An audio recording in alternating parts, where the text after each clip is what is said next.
السلام علیکم ورحمۃ اللہ وبرکاتہ نحمده ونصلی علی رسولہ الکریم اما بعد فاعوذ باللہ من الشیطان الرجیم بسم اللہ الرحمن الرحیم رب اشرح لی صدری ویسر لی امری واحلل عقدۃ من لسانی یفقہوا قولی۔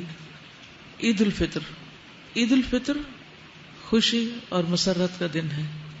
اس دن روزہ رکھنا منع ہے، کیونکہ فطر کا کیا مطلب؟ افطار کرنا۔ یہ دن کھانے پینے اور اللہ کی بڑائی بیان کرنے کا دن ہے۔ خوشی کے اظہار کے لیے چاند رات سے ہی مساجد، بازاروں، راستوں اور گھروں میں تکبیرات بلند کرنی چاہیے۔ یعنی پہلا کام کیا ہے؟ تکبیر بلند کرنا۔ آپ خود گھر میں پڑھیے، اوروں کو پڑھوائیے۔ اگر پڑھوانا مشکل ہو تو آپ تکبیرات کی CD لگا دیجیے تاکہ گھر میں تکبیر بلند ہوتی رہے۔ اسی طرح دوسرے لوگوں کو بھی خاص طور پر بتائیے تاکہ اس سنت کو زندہ کیا جا سکے۔ دوسری چیز جو کرنے کی ہے وہ صدقہ فطر ہے، جس کو ہم فطرانہ بولتے ہیں۔ یہ ہر مسلمان پر فرض ہے، خواہ اس نے رمضان کے روزے رکھے ہوں یا نہ رکھے ہوں، سب کے لیے ہے۔ نماز عید سے پہلے پیدا ہونے والے بچے، گھر کے ملازمین اور گھر آئے ہوئے مہمان کا صدقہ فطر بھی دینا ہوگا۔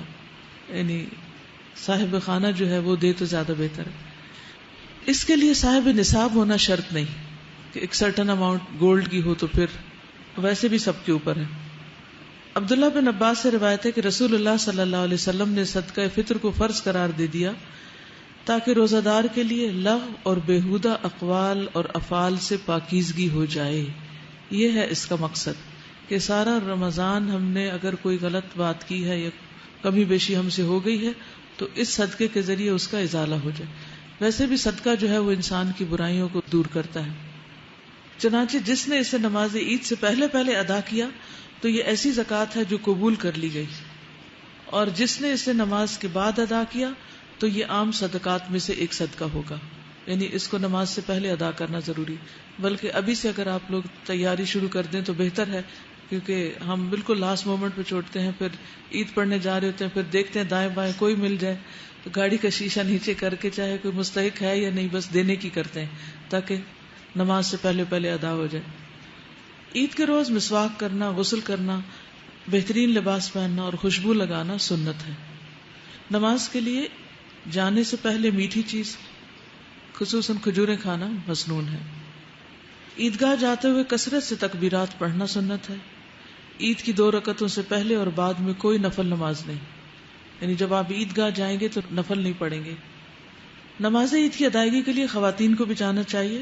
ام عطیہ سے روایت ہے، فرماتی ہیں ہمیں حکم دیا گیا، یعنی نبی صلی اللہ علیہ وسلم نے، کہ ہم جوان کنواری لڑکیوں اور پردہ نشین عورتوں کو بھی دونوں عیدوں کے دن نماز کے لیے لائیں، اور حکم دیا کہ حیض والیاں مسلمانوں کی نماز کی جگہ سے دور رہیں۔